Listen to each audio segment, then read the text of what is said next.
Years after the digital cloud bursts and exposes all of our most confidential hopes and fears, the private eye is set in the inevitable future where everyone will have a secret identity, following an unlicensed PI as he's thrust into the most important case of his life.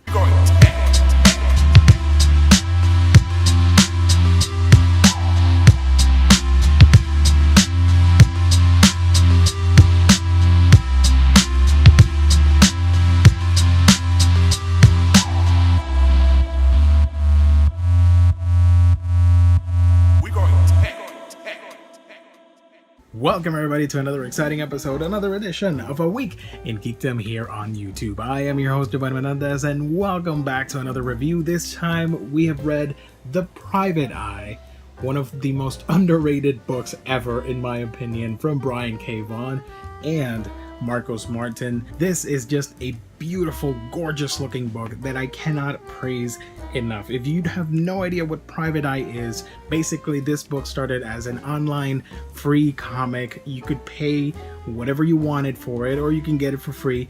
That type of business model, I guess, with their startup company online publishing independent work for stories that didn't really have a place in the printed medium. Now, after the huge success of Private Eye, they decided to publish this really cool looking hardcover edition, what they're calling the Cloudburst edition. It's hardcover, it's in landscape mode, if you will, horizontally, and just beautiful to behold. And if you're wondering what's the thing that's slipping out of my copy, I have here the Midtown Comics special book plate from the Private Eye. I'm going to show you right there. It's signed by the creative team, Brian K. Vaughan, Marcos Martin, and Muntsa Vicente. Let's see if I can show it. It's signed, and in case you're wondering, here's the certificate of authenticity. And yeah, as you can see, sometimes this book can get a little bit not safe for work, but it's only minor. As you can see, the layout, the typical layout of this book, it's like you're reading a digital comic, if you will, with everything being very beautiful. If you love Marco's art, you are in for a treat, my friend, because this is amazing. This is a very cool edition. Basically, The Private Eye follows the story of this modern futuristic setting in, I believe, Los Angeles, where you follow this unlicensed PI as he's given the job of a lifetime, this mysterious case that he needs to solve, where everything could depend on his success or not. Now, I've mentioned a couple times in this video about the Cloudburst. What the heck is the Cloudburst? Before the story, before the events of the story transpire, there was a huge event where all the information in the world, all the data, the internet, all that stuff, like similar to a balloon popping or cloud bursting, everything was released online and people were devastated. All the private information that we want to keep secret happened in this cloudburst, and that caused a lot of problems. It was the equivalent of a world war, if you will, where lives were basically destroyed and devastated after people found out their true colors, if you will. So once the story begins, this character that really we only know him as PI, as a private investigator, he is tasked with helping out this girl find all her previous knowledge of her former self. She feels she is tracked and she is applying for jobs and all that stuff, so she needs to make sure that her past doesn't catch up to her.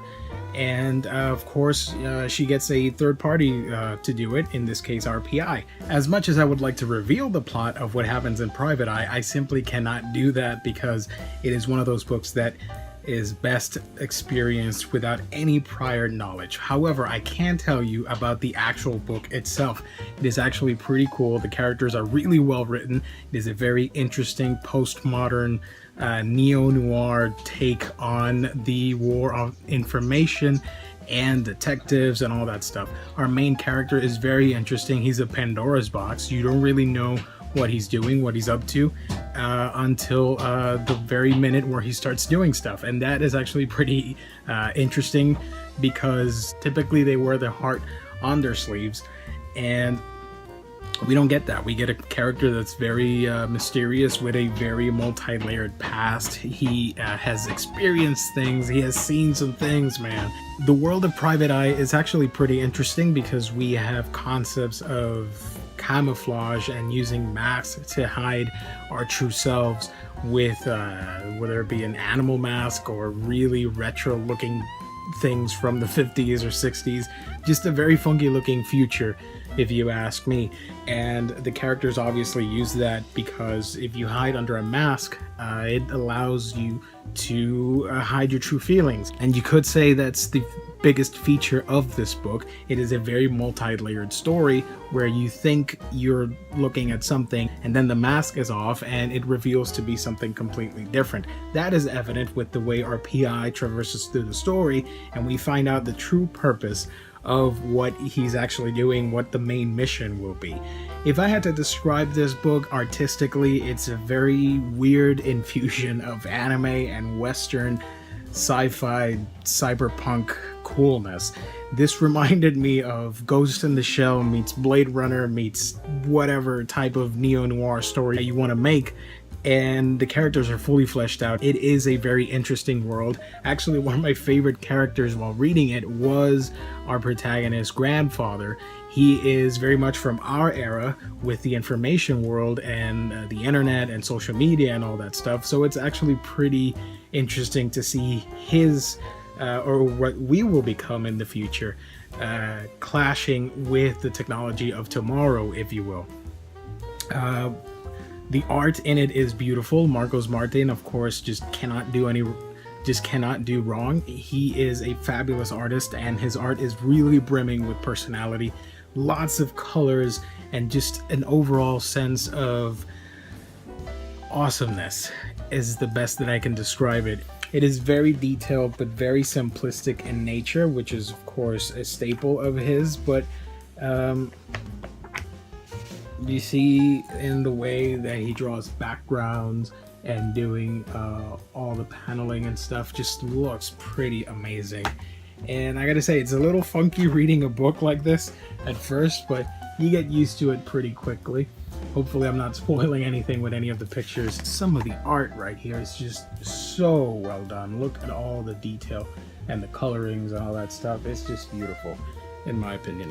Man, overall, I gotta say, the Private Eye really took me by surprise. It definitely sticks the landing with a very good finale. It leaves the door open for me for more future stories. Of course, I doubt we'll ever get more stories, but it ends in a very perfect and simple way. By the way, this design is pretty cool. This jacket looks awesome. Actually pretty cool to read a comic book like this. Yeah, The Private Eye, really underrated in my opinion. I highly recommend it if you're craving some futuristic, awesome technological story about missing identities, solving crimes, and stopping conspiracy theories and all that stuff, then I highly recommend it. The Private Eye is fantastic from Brian K. Vaughan, and if you can look for this edition specifically, then yes, because I know it is available digitally. So yeah, guys, an excellent read if you can get your hands on it. As always, guys, you can follow me on your favorite social media platform from Facebook, Twitter, Instagram, Snapchat, and many more. Just type "a week in Geekdom" and I'm there for you guys. Alright, I gotta go. I will catch you on our next episode.